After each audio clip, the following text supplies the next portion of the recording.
Okay, this is Chapter 10, Section 1. It is all about changes of state. This is going to be a lengthy podcast, lots of graphs and pictures and things that you're going to need to draw. So make sure you take your time, get it all written down. Again, lots of figures that you're going to need to put into your notes. So starting off with the first one, phase changes. I know you've heard most of these before, but you do need to know definitions for each of our phase changes. If we are talking about, we'll start with the more common ones. You have your melting. Melting is going from a solid to a liquid. And then the opposite of melting from a liquid to a solid is freezing. You've got your vaporization. I'm trying to change colors here.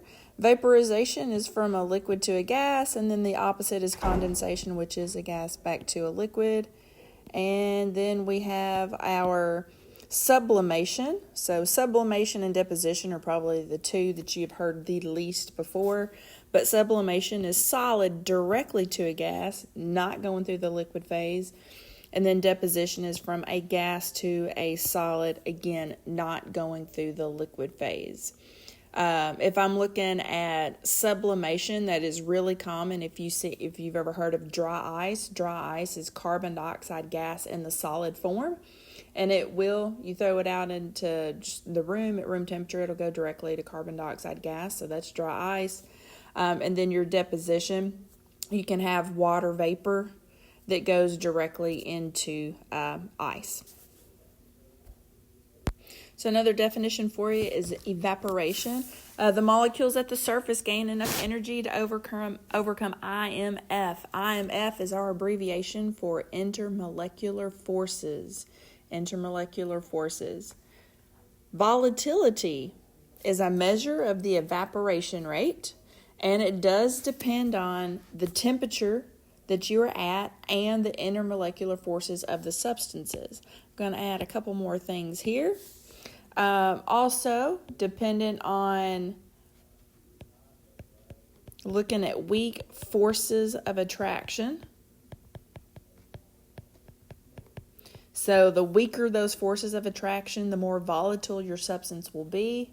For this reason right here, this is why we say do not put gas on a fire. So don't put gas on a fire. Or don't use gas to start a fire, especially if you're going to be really close trying to throw the match on. Gas is very volatile. Yeah, you're going to pour it out in its liquid phase, but it very quickly transitions to the gas phase because of these intermolecular forces that you have, and its evaporation rate is very high. So you'll have it in the gas form all around where the liquid is at, and that's why you can catch yourself on fire, send yourself. Some bad things have happened there. So again, this is the reason why we say don't put gas on a fire or don't use gas to start a fire, especially when you're still close to it. So we're going to be going through several different examples here of things, how intermolecular forces impact your volatility. We're going to look at how intermolecular forces impact vapor pressure, boiling point, melting point, sublimation, things like that. And they'll be on different slides, but you can put it all together there at the end. So this right here is called the Boltzmann Distribution. And please draw this one out too. You've got on your y-axis the number of particles in your liquid substance, and then the kinetic energy, which is energy in motion, along the x-axis. And it's looking at, you can just pick the same substance at a lower temperature versus a higher temperature, and you're looking at the kinetic energy of those particles. So you can see the kinetic energy if your material is at a higher temperature. More energy is associated with the higher temperature because your molecules are moving faster. And then you do get to a point where it says the minimum energy to escape the liquid phase, the ... and then you have your shaded region over there in the bottom right corner. So that shaded region of the graph does represent a small number of molecules that have a minimum amount of kinetic energy needed for evaporation to take place. And what we look at here, the correlations, is as the temperature increases, so does volatility. So the higher the temperature, the higher your volatility, and the stronger your intermolecular forces. So the up arrow, I would use the word stronger, or the higher your intermolecular forces, the lower the volatility rate's going to be. So again, if you have strong intermolecular forces within your substance, then it's going to be harder for it to transition to the vapor phase or evaporate, so your volatility will be lower. And again, that shaded region that you see right over here, trying to change my color there, but notice that your higher temperature there is hotter, and it does have a higher fraction of molecules in the vapor phase.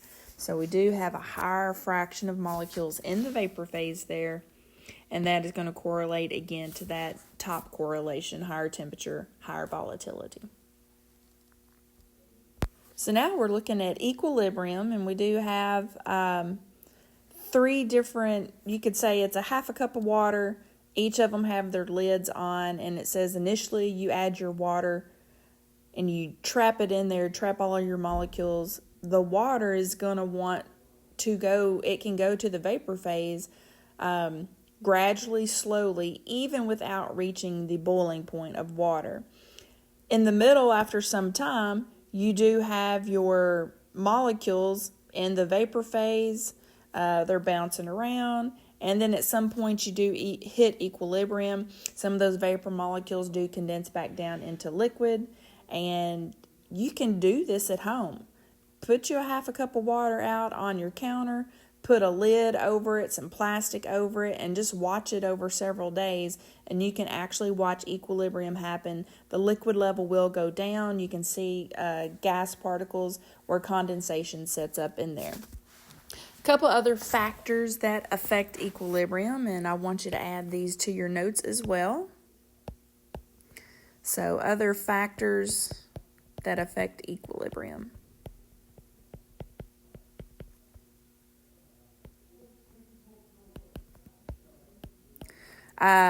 One would be pressure.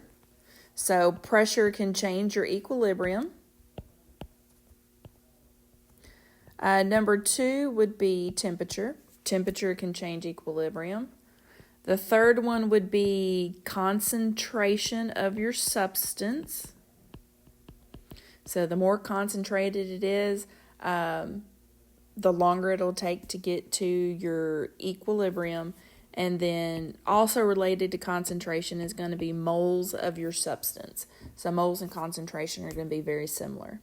I also want to add another definition to you. I'm probably going to pronounce this wrong, but it's Le Chatelier's principle. It is French. Obviously, I don't speak French, but here is how that is written. I think I've already spelled it wrong here. So according to Le Chatelier, he says that your system will react to relieve stress. So your system reacts to relieve stress.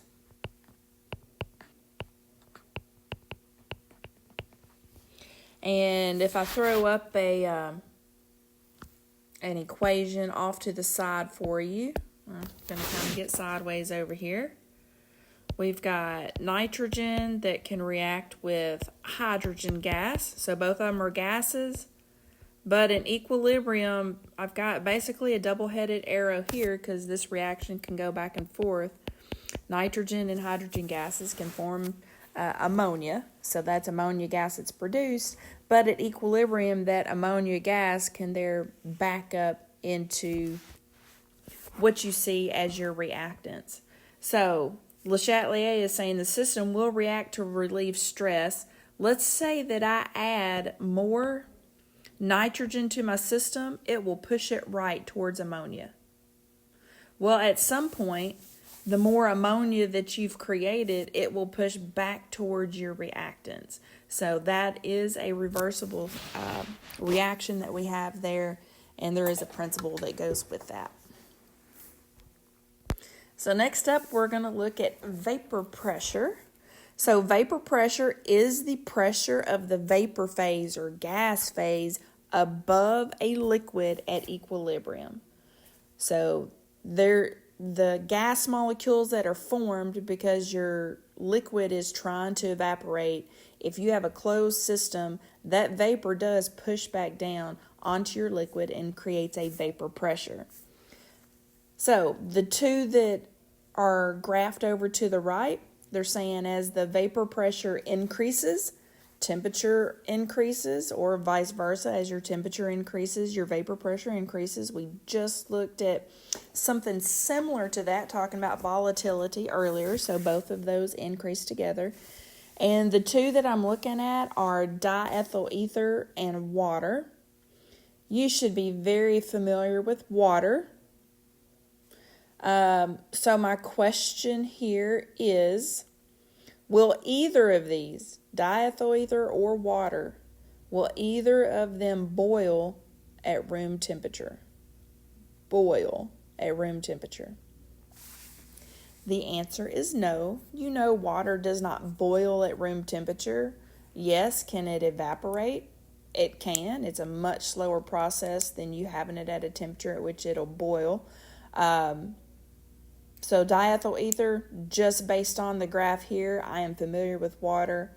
So even if you're not familiar with diethyl ether, yes. Or no, in this case, it will not boil at room temperature. So vapor pressure also depends on temperature and intermolecular forces, and it is directly related to volatility. So as temperature increases, so does your vapor pressure. If you have high intermolecular forces, then the vapor pressure is going to be lower. So again, very similar to what we saw earlier, temperature and volatility were directly related. Intermolecular forces and volatility were inversely related. So we have the same type of relationship between volatility and vapor pressure based on your temperature and intermolecular forces. And then moving on to boiling point. So again, boiling point, you are trying to get to a temperature at which the vapor pressure of a liquid equals your external pressure, because we are trying to change at your boiling point a liquid to a gas. This does depend on atmospheric pressure and intermolecular forces, and we're looking at the normal boiling point of substance. So normal boiling point is going to be considered you're at a pressure of 1 atmosphere, which is atmospheric pressure. So these two are representing the same thing. So your atmospheric pressure and 1 atmosphere. So the correlations here. If atmospheric pressure increases, so does your boiling point. If you have high intermolecular forces, again, that's very strong attractions within your molecules, then your boiling point also increases. Boiling point also increases. Looking at melting point, this is equal to your freezing point as far as temperature goes. Melting and freezing, though, do happen in opposite directions, but the temperature will be the same. So the stronger your intermolecular forces, the higher the melting point is going to be. So same correlation as boiling point. Taking a little bit different spin on this, if I asked you which has the higher melting point, again, based on intermolecular forces between polar and non-polar molecules, which would have, you have to ask yourself, which has a higher intermolecular force right here. Whichever has a higher intermolecular force will also have the higher melting point. So between polar and non-polar, the answer is going to be polar substances. We've already gone through all those Lewis structures and looking at different compounds to determine if molecular compounds were polar or non-polar. And then between covalent ionic compounds, which ionic compounds consist of a metal and or polyatomic ions, so ionic compounds, are stronger. And they have higher intermolecular forces, so they will have higher melting points. And sublimation. Sublimation is going directly from a solid to a gas. So the vapor pressure of your solid equals the external pressure. The example that I talked about earlier was dry ice. You have your mothballs, solid air fresheners that you put out. Again, they go directly from a solid to a gas. And again, the vapor pressure of the solid equals the external pressure. That's how that happens. Okay, moving on. We've got several diagrams that you're going to need to write out coming up. So this is called a heating curve. We are going to look specifically at the heating curve. The numbers on this graph show the heating curve for water. Again, they like to use water because everybody's familiar with water and the numbers associated with water, especially as far as temperatures are concerned. So starting off, if we are below 0 degrees, and again, the temperature is there on the X or the Y-axis. If we're below 0 degrees, then you are in the solid state. You are in the solid state. As the temperature increases, kinetic energy in the solid state will increase. So again, we are looking at temperature increasing. I just want to highlight just to make sure everybody's looking at the same thing. So this area right in here, temperature is increasing. Therefore, your kinetic energy is going to increase. If we keep going up as temperature goes up, you do hit your melting point. At the melting point, your temperature stays the same. So notice during this time, the temperature stays at 0 degrees because it is waiting for all of the solid to turn into a liquid. So temperature stays the same during this phase change, and you'll notice it in both places. So during a phase change, temperature stays the same. Your potential energy this time is increasing, so it's going to gather more potential. So potential energy is increasing during the melting phase, and ice melts at 0 degrees Celsius. Then we hit the liquid phase. So again, kinetic energy starts to increase because temperature is increasing, and we are increasing in temperature from 0 up to 100 degrees, trying to get all of that liquid in this scenario up to its boiling point. So once we reach the boiling point, the potential energy again starts to increase because we have to get all of that liquid to the gas phase. So this is another phase change. And again, notice our temperature stays at a constant 100 degrees until we get the entire phase change completed.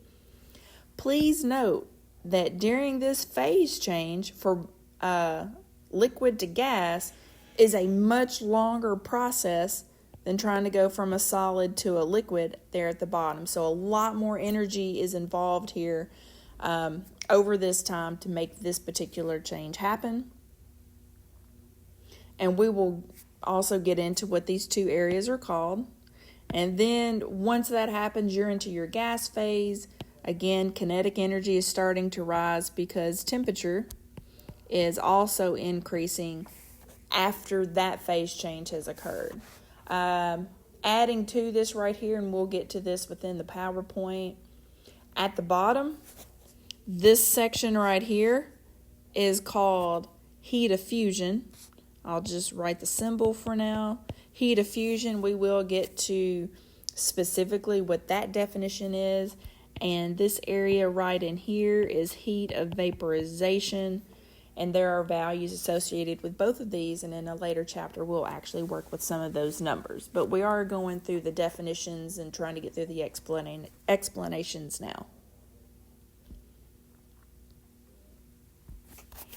So temperature changes. If your temperature is actually changing, there is a change in kinetic energy because of the motion of your molecules, and it depends on heat capacity of your substance. So during those temperature changes in the heating curve, we were showing you kinetic energy changing. So what is heat capacity? Heat capacity is the energy required to raise the temperature of 1 gram of a substance by 1 degree Celsius. That is the official definition, so make sure you write that down for heat capacity. So the energy required to raise the temperature of 1 gram of a substance by 1 degree Celsius. If I were to look at the units associated with this, energy typically measured in joules or kilojoules, based on 1 gram of a substance by 1 degree Celsius. So the units, you have 3 different units associated with heat capacity. And water itself, water has a very high heat capacity compared to a lot of other materials that are in the liquid and especially gas phase already. So in the liquid phase, you'll find water has a very high heat capacity. You can also associate, they're saying a volcano clip, which I'm not going to show that. But if any of you have swimming pools, if you think about your swimming pool, going from, you've just opened it up in the spring going into summer and it's really cold, and it's because it's lost its capacity to hold that heat even though it's still in the liquid phase. But the outside air, you might have warm temperatures for a week, but the water is still very cold. And it's, again, it has to do with that high heat capacity. It's going to take a lot of energy to get that water warmed up to where it is feeling closer to the air temperatures that are around it. And then phase changes. In that heating curve, we looked at the phase changes. So there was 2 of them during melting and boiling. And we are changing our molecular arrangement. So there's a change in potential energy at this point, and the temperature remained constant. So that first phase change we looked at was the heat of fusion. So again, energy required to melt 1 gram of a substance at its melting point. So heat of fusion was going on. That was the part of the heating curve during melting. And then we have heat of vaporization. Again, a change in energy here. So energy required to boil 1 gram of a substance at its boiling point. You will hear these 2 terms more. Usually there's a larger heat of fusion. So the question is why? Again, going back to that graph that we looked at, heat of fusion was a much longer process trying to get from a liquid to a gas versus heat of fusion, which was going from a solid to a liquid. Some examples of this, if you think of sweating, steam burns, I don't know if you've ever seen a drinking bird or not. You can always look up a video of a drinking bird. But this is a much longer process for heat of fusion. The liquid phase, we have the liquid phase here, solid here at the bottom, trying to get up to the gas phase. If you think about the motion of your molecule, gases have a lot more motion in their molecules. So to get all that potential to change back over to kinetic from a liquid to a gas does take a lot more energy. And almost our last diagram. This is called a phase diagram. Please get this written down.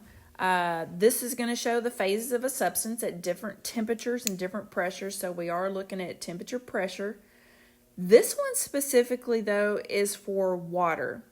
And I'll point out how I know, a couple reasons how I know it's for water. Number 1, notice that your temperatures here between solid, liquid, and gas phase, we have 0 degrees Celsius to 100 degrees Celsius, normal boiling point, normal freezing point. We're at 1 atmosphere, which is atmospheric pressure. So this one is going to be for water. I am also looking at this negative tilt here. That is a negative slope. Most other materials will have a positive slope between that solid liquid phase, and I'll redraw that here in just a little bit. So, I think I'm just going to go redraw it. You can draw it here, but I want to talk about different points as I add it into my drawing. So again, this is our phase diagram, and right now we are looking at water. We have pressure over here, we have temperature over here. You did have your specific numbers too. This line right here was looking at having the gas phase, or they said vapor. So the gas phase here at the bottom. We're going to have our liquid phase right here in the middle. And then right over here, we're going to have our gas phase. And we can extend all of that up. We have what is called a triple point right here. At the triple point, you have all three phases that are happening at the same time on the triple point. So, triple point, you have all three phases occurring at the same time. And you can always look back to see what pressure and temperature that was. Triple point is slightly above normal boiling point temperature, and the pressure is below what atmospheric pressure is going to be. That's your triple point. So we did have a normal boiling point at some point up here that's between the gas and the liquid phase. So that is going to be our boiling point. And then we did have a normal freezing point also.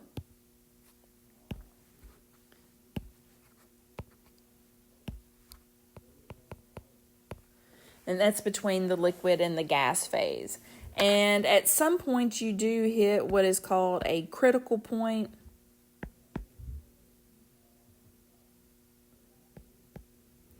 And at that critical point, we have what we call a supercritical fluid. It's not exactly vapor phase, not exactly liquid phase, but we call it a supercritical